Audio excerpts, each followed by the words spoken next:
Hello students, आइए देखते हैं संश्लिष्ट अपमार्जक के बारे में। संश्लिष्ट अपमार्जक क्या होते हैं, ध्यान समझिए। संश्लिष्ट अपमार्जक वह शोधन अभिकर्मक है जिनमें साबुन के सभी गुण होते हैं परंतु जो वास्तव में साबुन नहीं होते हैं। संश्लिष्ट अपमार्जक जो हैं, डिटर्जेंट जो हैं, वह शोधन अभिकर्मक हैं जिनमें साबुन के सभी गुण होते हैं परंतु वास्तव में साबुन नहीं होते हैं। यह मृदु और कठोर दोनों प्रकार के जल में उपयोग किए जा सकते हैं क्योंकि यह कठोर जल में भी झाग बनाते हैं। कुछ अपमार्जक तो बर्फीले जल में भी झाग देते हैं।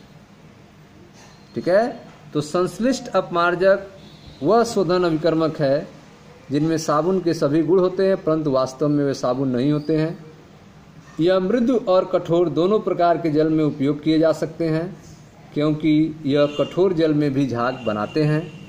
कुछ अपमार्जक तो बर्फीले जल में भी झाग देते हैं। संश्लिष्ट अपमार्जकों को 3 वर्गों में बांटा गया है। संश्लिष्ट अपमार्जकों को 3 वर्गों में बांटा गया है।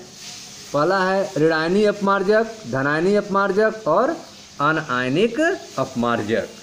तो आइए एक एक के बारे में चर्चा करते हैं। पहला है आपका ऋणायनीय अपमार्जक।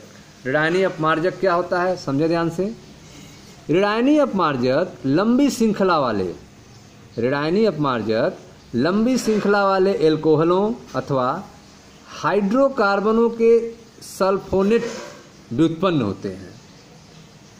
ऋणायनीय अपमार्जक लंबी श्रृंखला वाले एल्कोहल अथवा हाइड्रोकार्बन के सल्फोनेट व्युत्पन्न होते हैं।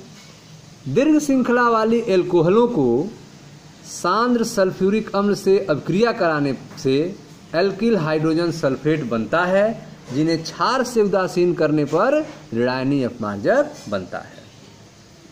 ठीक है, ऋणायनीय अपमार्जक कैसे बनाएंगे, तो ऋणायनीय अपमार्जक जो होते हैं वह लंबी श्रृंखला वाले एल्कोहल अथवा हाइड्रोकार्बनों के सल्फोनेट व्युत्पन्न होते हैं।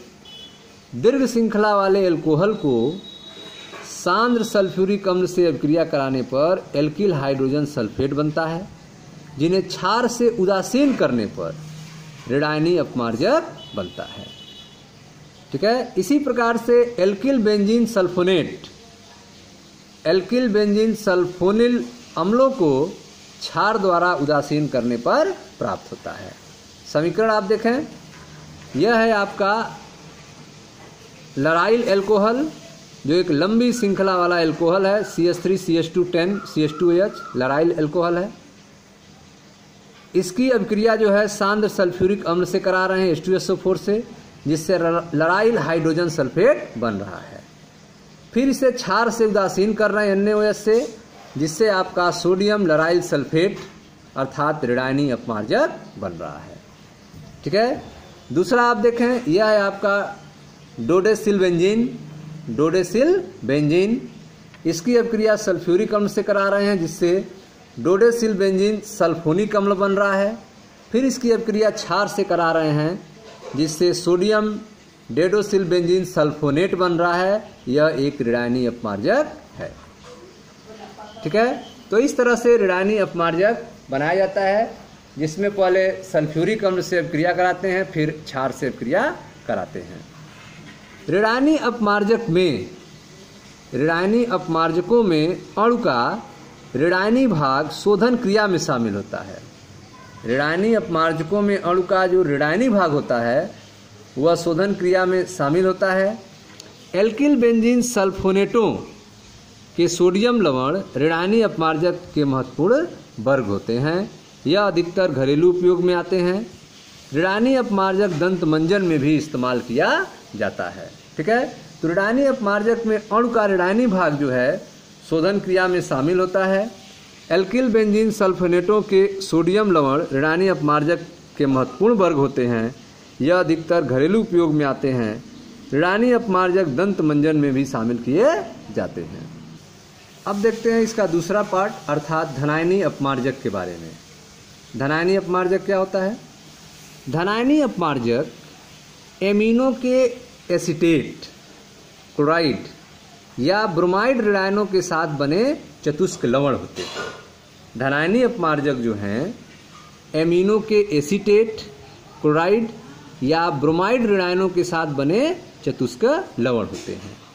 इनमें धनायनी भाग में लंबी हाइड्रोकार्बन श्रृंखला होती है और नाइट्रोजन अणु पर एक धन आवेश होता है, अतः इन्हें धनायनी अपमार्जक कहा जाता है।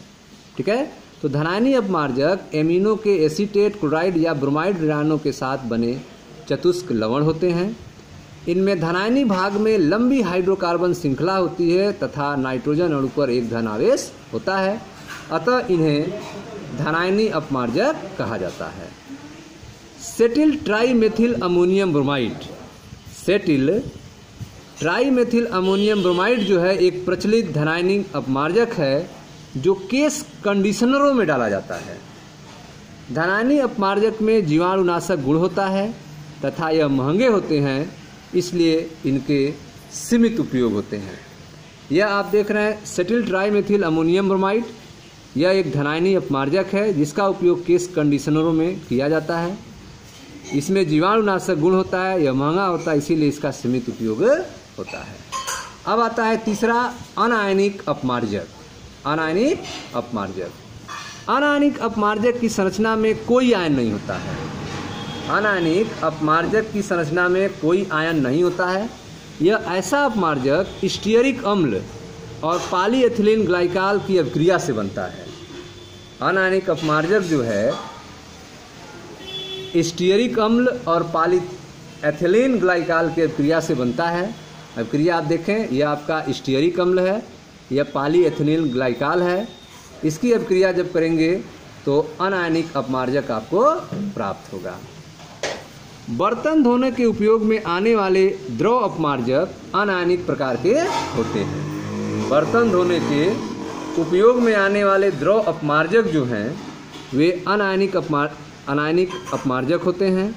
इस प्रकार के अपमार्जकों की शोधन क्रियाविधि भी वही होती है जो साबुनों की होती है।